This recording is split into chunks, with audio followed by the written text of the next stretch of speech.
رزق کا ملنا نہ ملنا، بڑھنا اور کم ہونا اللہ کے حکم سے ہوتا ہے۔ اللہ یبسط الرزق لمن یشاء ویقدر، یہ ہمارا دھوکہ ہے۔ 2 دکانیں ہیں، اب 3 دکانیں ہو گئی تو اب رزق بڑھ جائے۔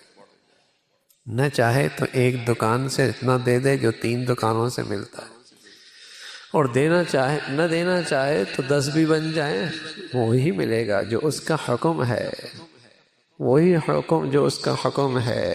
یہ فیصلہ رزق کا اس کے ہاں سے ہے۔ وَفِي السَّمَاءِ رِزْقُكُمْ، تمہارے رزق کے فیصلے آسمان سے آتے ہیں۔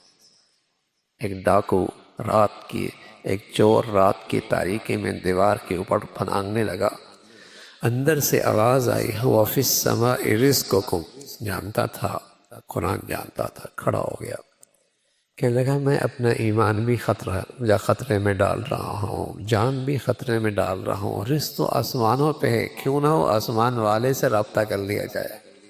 وَفِي السَّمَاءِ رِزْقُكُمْ، تمہارے رزق کے فیصلے آسمانوں پہ ہیں۔ اس لیے مسلمان جب رزق کے ٹھکانے پہ بھی جاتا ہے نا تو اللہ کی ذات پہ بھروسہ کر کے جاتا ہے۔ اللہ تیرا حکم ہے، تدبیر کر رہا ہوں، تیرا حکم ہے، اسباب اختیار کر رہا ہوں، لیکن اس کے دینے نہ دینے میں فیصلہ تیرا ہے، فیصلہ تیرا ہے۔ تو عورتیں گھروں میں اشراق کی نماز پڑھا کرتی تھیں، مرد مزدوری اور محنت کے لیے نکلتا تھا، اللہ ان کی روزیوں میں برکت دیا کرتا تھا، اللہ ان کی روزیوں میں برکت دے دیا کرتا تھا۔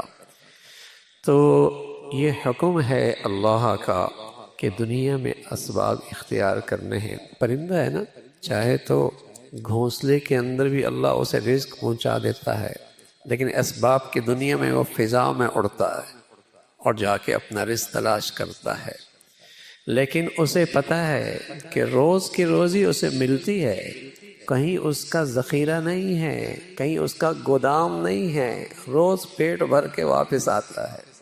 اللہ کی ذات پہ بھروسہ بھی ہے اور اللہ کے اس حکم کی تعمیل بھی ہے کہ محنت کر رہا ہے۔ تو مسلمان بھی اس دنیا میں اسباب و وسائل اختیار کرتا ہے، لیکن اس کا ایمان اور یقین کیا کہتا ہے؟ دے گا اللہ، دے گا اللہ۔ دنیا میں کون سی ایسی کانفرنس ہوتی ہے جہاں بائروں کے بارے میں یہ تجویز ہوتی ہے کہ تم نے اس دکان پہ جانا ہے، تم نے اس دکان پہ جانا ہے، تم نے اس فیکٹری سے خریدنا ہے، تم نے اس کارخانے سے خریدنا ہے؟ یہ اللہ دلوں میں ڈالتا ہے، یہ اللہ دلوں میں ڈالتا ہے۔ بس اوقات 2 سکے بھائی 2 دکانوں پہ بیٹھے ہیں، ایک خالی ایک بھری ہوئی ہے۔ تو رزق کے خزانے اللہ کے پاس ہیں، زمین و آسمان کی ساری مخلوق اللہ کے حکموں کے تابع ہے۔ اللہ کرے یہ یقین آ جائے، اللہ کرے اس پر ایمان پختہ ہو جائے۔